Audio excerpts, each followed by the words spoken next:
Assalamualaikum warahmatullahi wabarakatuh.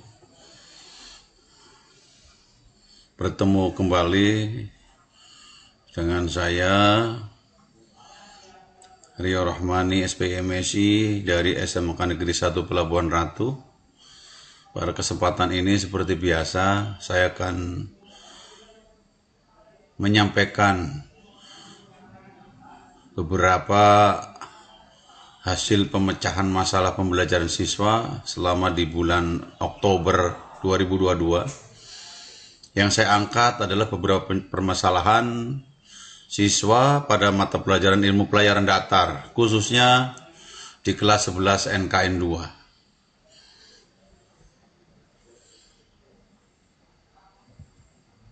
2. Rujukan permasalahan yang dihadapi di kelas 11 NKN 2 adalah sebagai berikut. Yang pertama, secara komprehensif,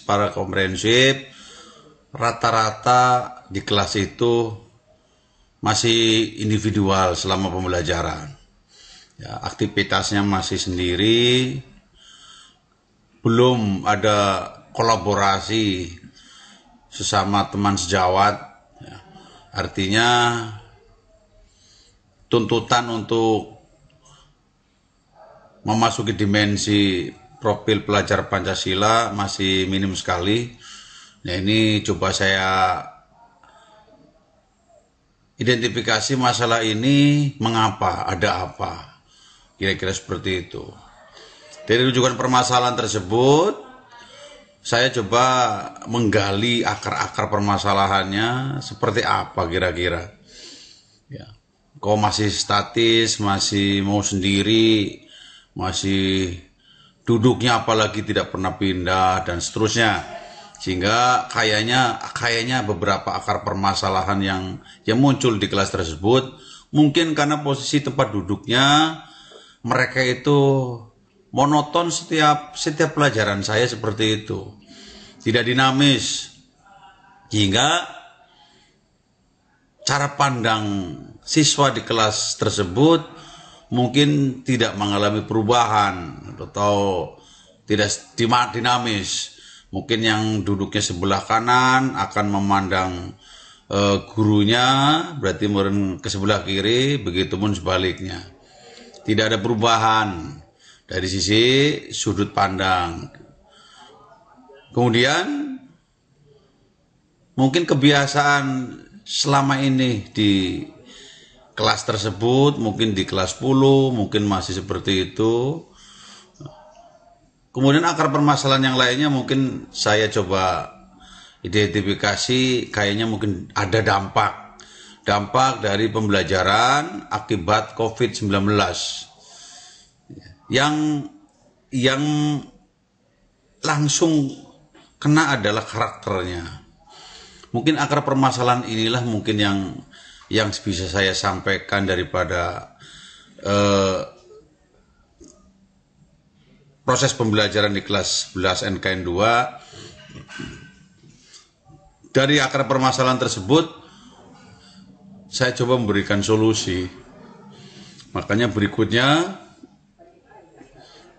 setiap pelajaran saya coba rotasi tempat duduknya. Malah dibuat secara melingkar supaya mereka saling berhadapan dengan temannya.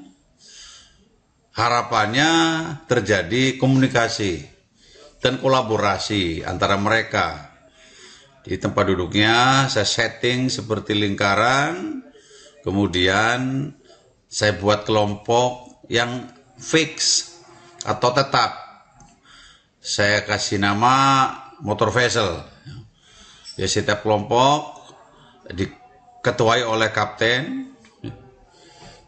Saya buat seperti analoginya seperti di kapal, itu kelompok ada kaptennya atau nakodanya, ada CO-nya, chief officer, ada CI-nya, chief engineer, kemudian ada second officer, second engineer, dan seterusnya.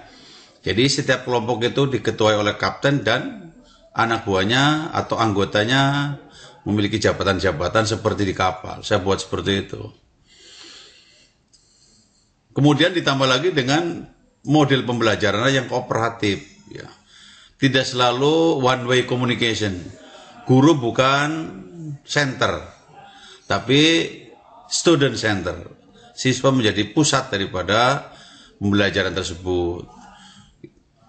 Yang terakhir, mungkin asesmen diagnostik siswa. Ya, mungkin untuk mengetahui kemampuan keragaman daripada kemampuan mereka untuk menerima pelajaran selanjutnya, sehingga seorang guru atau saya pribadi harus menyampaikan materi seperti apa, mulai dari mana, dan seterusnya. Yang solusi yang rada dominan adalah poin nomor 1 dan nomor 2. Pembentukan kelompok menurut motor vessel dan rotasi tempat duduk. Setiap pembelajaran saya dibuat melingkar. Ya, harapannya ada kolaborasi dan komunikasi. Seperti itu. Hasil pemecahan masalah tadi ternyata walaupun tidak besar, progresnya ada. Yang pertama apa? Siswa terlihat secara visual berkolaborasi aktif dengan temannya selama pembelajaran karena mereka saling berhadapan. Tidak seperti awal duduknya mengarah sama, ya, sejajar, memandang papan tulis dengan sudut yang berbeda-beda. Yang lebih nyata hasilnya adalah mereka berkolaborasi, saling bertanya, saling bekerja. Jadi ini yang terlihat secara visual hasil pemecahan masalah di kelas 11 NKN 2. Yang berikutnya, tugas mandiri siswa juga dikerjakan lebih baik daripada sebelumnya. Karena kalau sendiri mereka susah untuk bertanya, malu dan seterusnya. Tapi dengan cara tempat duduknya berubah, berkolaborasi dengan teman sejawat, saling ngobrol, saling nanya, yang lebih tahu memberitahu pada temannya, anggotanya. Apalagi seorang kaptennya harus bertanggung jawab dengan kompetensi yang dipunyai oleh anak buahnya. Kalau materi sesuatu harus mengerti semua. Karena di kapal juga seperti itu. Ya. Jadi hasil pemecahan masalahnya terlihat secara visual yang nyata adalah dua hal tersebut. Mudah-mudahan pemecahan masalah ini menjadi salah satu solusi untuk kita semua dalam memecahkan permasalahan yang sering terjadi selama kegiatan pembelajaran dengan peserta didik. Itu saja presentasi dari saya dalam materi pemecahan masalah di kelas 11 NKN 2. Terima kasih atas perhatiannya. Saya akhiri. Assalamualaikum warahmatullahi wabarakatuh.